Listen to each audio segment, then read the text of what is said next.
ನೋಡಿ, ಇದು ಕಲ್ಲಳ್ಳಿಯಲ್ಲಿರುವಂಥ ವರಾಹಸ್ವಾಮಿ ದೇವಸ್ಥಾನ. ಇದು ದೇವಸ್ಥಾನದ ಹೊರನೋಟ. ಈಗ ದೇವಸ್ಥಾನದ ಹೊರಗಡೆ ಹೋಗೋಣ ಬನ್ನಿ. ಎಲ್ರಿಗೂ ನಮಸ್ಕಾರ. ಹೇಗಿದ್ದೀರಾ? ಭಗವಂತ ಎಲ್ಲರನ್ನೂ ಚೆನ್ನಾಗಿ ಆಶೀರ್ವದಿಸ್ತೀನಿ. ನಾನಿವತ್ತು ಎಲ್ಲಿಗೆ ಬಂದಿದ್ದೀನಿ ಗೊತ್ತಾ? ಇವತ್ತು ನಾನು ಕಲ್ಲಹಳ್ಳಿಯಲ್ಲಿರುವಂಥ ಭೂವರಾಹಸ್ವಾಮಿಯ ದೇವಸ್ಥಾನಕ್ಕೆ ಬಂದಿದ್ದೀನಿ. ಭಗವಂತನ ದರ್ಶನ ಮಾಡಿ ಭಗವಂತನ ಆಶೀರ್ವಾದ ಪಡೆಯೋಣ. ಬನ್ನಿ, ದೇವಸ್ಥಾನದ ಒಳಗಡೆ ಹೋಗೋಣ.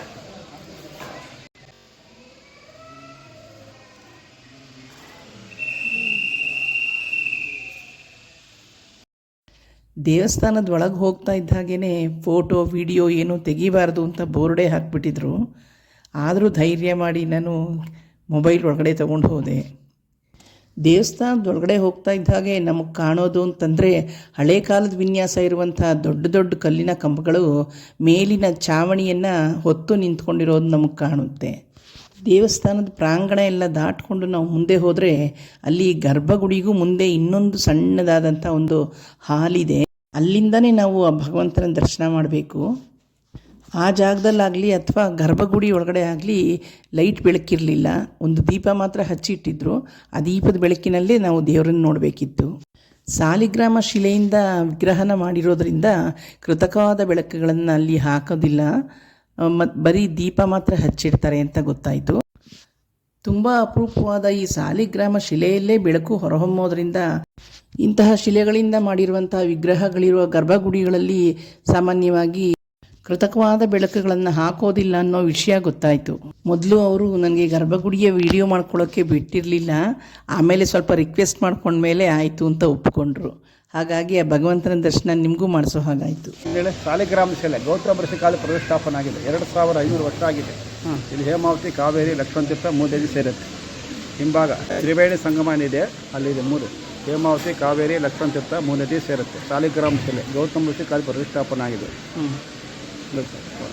ಅದು ಭೂವರಾಹ ಸ್ವಾಮಿನ, ಅದ್ರ ಮೇಲೆ ಕೂತಿರೋದು ಭೂದೇವಿ ಕೂತಿರೋದು. ಎಷ್ಟು ವರ್ಷ ಆಗಿರ್ಬೋದು ಸರ್? 2500 ವರ್ಷ ಆಗಿದೆ. 2500 ವರ್ಷ. 500 ವರ್ಷ. ಶ್ರೀನಿವಾಸ. ಯಾವುದು? ಶ್ರೀದೇವಿ ಭೂದೇವಿ ಶ್ರೀನಿವಾಸ ಅಲ್ಲಿ. ಮತ್ತು ಇಲ್ಲಿ ವರಾಹಸ್ವಾಮಿಯವರು.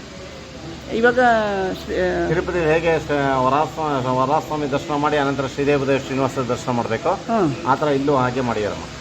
ಯಾವ ಥರ? ಮೊದಲು ಅಲ್ಲಿ ದರ್ಶನ ಮಾಡಬೇಕು, ವರಾಹಸ್ವಾಮಿ ದರ್ಶನ ಮಾಡಿ ಅನಂತರ ಶ್ರೀದೇವಿ ಭೂದೇವಿ ಶ್ರೀನಿವಾಸ ದರ್ಶನ ಮಾಡಿ ಹೋಗಬೇಕು.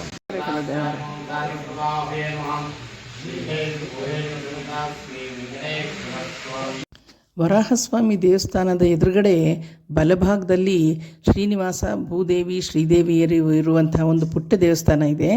ವರಾಹಸ್ವಾಮಿ ದೇವಸ್ಥಾನಕ್ಕೆ ಹೋಗಿ ಬಂದವರು ನಂತರ ಇಲ್ಲಿ ಶ್ರೀನಿವಾಸ, ಶ್ರೀದೇವಿ, ಭೂದೇವಿಯವರ ದರ್ಶನ ಮಾಡ್ಕೊಂಡು ಹೋಗಬೇಕು ಅಂತ ಈಗ ಅರ್ಚಕರ ಹೇಳಿದ್ದು. ಭಕ್ತರ ಇಷ್ಟಾರ್ಥಗಳನ್ನು ನೆನೆಸಿಕೊಡ್ಲಿಕ್ಕೆ ಈ ಭಾಗದಲ್ಲಿ 2800 ವರ್ಷಗಳ ಹಿಂದೆ ಗೌತಮ ಮಹರ್ಷಿಗಳ ತಪೋವನವಾಗಿದ್ದಂಥ ಸ್ಥಳ ಈ ಭೂವರಾಹಸ್ವಾಮಿ. ಕಾವೇರಿ, ಹೇಮಾವತಿ ಮತ್ತು ಲಕ್ಷ್ಮಣ ತೀರ್ಥ 3 ನದಿಗಳ ಸಂಗಮದ ಒಂದು ದಡದ ಮೇಲಿರುವಂಥ ಈ ದೇವಸ್ಥಾನ 2800 ವರ್ಷಗಳ ಹಿಂದೆ ಗೌತಮ ಮಹರ್ಷಿಗಳು ಸ್ಥಾಪನೆ ಮಾಡಿರುವಂಥ ದೇವಸ್ಥಾನ ಅಂತ ಹೇಳ್ತಾರೆ. ಭಕ್ತರ ಇಚ್ಛೆಗಳನ್ನು ಪೂರೈಸಲು ಇಲ್ಲಿ ಭೂವರಾಹಸ್ವಾಮಿ ಶ್ರೀದೇವಿ ಭೂದೇವಿಯವರೊಂದಿಗೆ ನೆಲೆಸಿದ್ದಾರೆ ಅಂತ ಹೇಳ್ತಾರೆ. ಹೊಸದಾಗಿ ಮನೆ ಕಟ್ಟಬೇಕು ಅಂತ ಅಂದ್ಕೊಳ್ಳೋರು ಮತ್ತು ಸೈಟು ಇಲ್ಲದೆ ಇರೋರು, ಸೈಟ್ ಇದ್ದು ಮನೆ ಕಟ್ಟೋಕ್ಕಾಗದೇ ಇರೋವಂಥವ್ರು ಅಂಥವರೆಲ್ಲ ಬಂದು ಇಲ್ಲಿ ತಮ್ಮ ಇಚ್ಛೆಯನ್ನು ದೇವರ ಮುಂದೆ ಹೇಳಿಕೊಂಡ್ರೆ ಆ ಭೂವರಾಹ ಸ್ವಾಮಿ ಮನೆ ಕಟ್ಟೋದಕ್ಕೆ ಮತ್ತು ಸೈಟ್ ತೊಗೊಳೋದಕ್ಕೆ, ಸೈಟ್ ತೊಗೊಂಡಿರೋ ಜಾಗದಲ್ಲಿ ಮನೆ ಕಟ್ಟೋದಕ್ಕೆ ಎಲ್ಲದಕ್ಕೂ ಅನುಕೂಲ ಮಾಡಿಕೊಡ್ತಾರೆ ಅಂತನ್ನೋದು ಇವರು ಹೇಳ್ತಾ ಇರೋದು. ಮನೆ ಕಟ್ಟಲಿಕ್ಕೆ, ಸೈಟ್ ತೊಗೊಳ್ಲಿಕ್ಕೆ, ಭೂಮಿ ತೊಗೊಳ್ಲಿಕ್ಕೆ, ಮಕ್ಕಳ ವಿದ್ಯಾಭ್ಯಾಸಕ್ಕೆ, ಮಕ್ಕಳ ಉಚ್ಛಿವಕ್ಕೆ, ಮಕ್ಕಳ ಮದುವೆಗಳಿಗೆ, ಮಕ್ಕಳಿಗೆ ಪಾಪಗಳನ್ನು ತಿಳ್ಕೊಳ್ಳಿಕ್ಕೆ, ಮಕ್ಕಳಿಗೆ ಹೊಸದಾಗಿ ಏನಾದರೂ ಆಯಾಮಗಳನ್ನು ಮಾಡ್ತಾಯಿದ್ದಾರೆ, ಕನ್ಯಾರತ್ನಗಳನ್ನು ತಿಳ್ಕೊಳ್ಳಿಕ್ಕೆ ಹೊಸದಾಗಿ ಪ್ರಾಜೆಕ್ಟ್ಗಳನ್ನು ಮಾಡ್ತಾಯಿದ್ದಾರೆ, ಹೊಸ ವಿದ್ಯೆಗಳನ್ನು ಮಾಡ್ತಾಯಿದ್ದಾರೆ, ಹೊಸ ವ್ಯಾಪಾರಗಳನ್ನು ಮಾಡ್ತಾರೆ. ಎಲ್ಲವನ್ನು ಆ ಭಗವಂತನ ಮುಂಭಾಗ ನಿಂತು ಪ್ರಾರ್ಥನೆ ಮಾಡಿ ಬಲ ಹೆಜ್ಜೆ ನಿಂತು ಬಲಭಾಗದಿಂದ ಹೊರಟು ಸ್ವಾಮಿಯವರ ಕುಬೇರ ಮೂಲೆಯಲ್ಲಿ ಮೃತ್ತಿಕೆಯನ್ನು ಇಟ್ಟಿದ್ದಾರೆ. ಅದು ಸಾಮಾನ್ಯವಾದ ಮೃತ್ತಿಕೆ ಅಂದರೆ ಮಣ್ಣು, ಸಾಮಾನ್ಯವಾದ ಮಣ್ಣಲ್ಲ. ಮನೆ ಕಟ್ಟುವವರು, ಮನೆ ಕಟ್ಟಬೇಕು ಅಂತ ಅಂದ್ಕೊಂಡವರು ದೇವಸ್ಥಾನದ ಬಲಭಾಗದಲ್ಲಿ ಮಣ್ಣನ್ನು ಒಂದು ಕವರ್ಗೆ ಹಾಕ್ಕೊಂಡು ಹೋಗಿ ಅದನ್ನು ಇಟ್ಟು ಪೂಜೆ ಮಾಡಿ ಪ್ರಾರ್ಥನೆ ಮಾಡಿಕೊಂಡ್ರೆ ಮನೆ ಕಟ್ಟೋ ಯೋಗ ಬೇಗ ಒದಗಿ ಬರುತ್ತೆ ಅಂತನ್ನೋದು ಇವ್ರು ಹೇಳೋ ಮಾತು.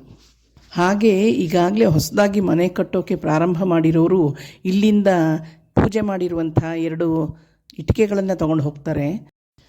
ನೋಡಿ, ಇವರು ಮನೆ ಕಟ್ತಾ ಇದ್ದಾರಂತೆ. ಹಾಗಾಗಿ ಇಲ್ಲಿಂದ ಪೂಜೆ ಮಾಡಿ ಹರಿಸಿ ಕೊಟ್ಟಿರುವಂಥ 2 ಇಟ್ಟಿಗೆ ತೊಗೊಂಡು ಹೋಗ್ತಾ ಇದ್ದಾರೆ. ಇದನ್ನು ಮೊದಲಿಗೆ ಅಲ್ಲಿ ಇಟ್ಬಿಟ್ಟು ಆಮೇಲೆ ಇದ್ರ ಮೇಲೆ ಕಟ್ಟಡ ಶುರು ಮಾಡ್ತಾರೆ. ಮನೆ ಕಟ್ತಾ ಇದಾರೆ, ಅದಕ್ಕೆ ಈಗ ಪೂಜೆ ಮಾಡ್ಕೊಳಕ್ ಬಂದಿದ್ವಿ. ಮನೆ ತಗೊಂಡೋಗಿ ಪೂಜೆ ಮಾಡ್ಕೊಂಡು ಮನೆ ಮುಗೀತದೆ, ಒಳ್ಳೇದಾಗ್ತದೆ ಅಂತ ಈ ಇಟ್ಟಿಗೆ ತಗೊಂಡೋಗಿ ನೀವು ಪೂಜೆ ಮನೆ ಶುರು ಮಾಡ್ತಾರೆ. ಮನೆ ಕೆಲಸ ಶುರು ಮಾಡುವಾಗ ಈ ಇಟ್ಟಿಗೆನ ಹಾಕಿ ಶುರು ಮಾಡಿದಾಗ ಬೇಗ ಆಗ್ತದೆ ಅಂತ ಇದನ್ನೇ ಮೊದಲು ಇಟ್ಟಿಗೆ ಇಡ್ತೀವಿ, ಬಿಲ್ಡಿಂಗ್ ಕಟ್ತೀವಿ, ಬೇಗ ಆಗ್ತದೆ ಅಂತ. ಅಡಚಣೆ ಇರಲ್ಲ, ವರ್ಷದೊಳಗೆ ಮನೆ ಮುಗೀತದೆ, ಆಮೇಲೆ ಬಂದು ಪೂಜೆ ಮಾಡ್ತೀವಿ ಅಂತ ಹೇಳ್ತಾರೆ. ಬೇಗ ಮುಗೀತದೆ, ಇದ್ರ ಜೊತೆ ಹೋಗ್ತದೆ,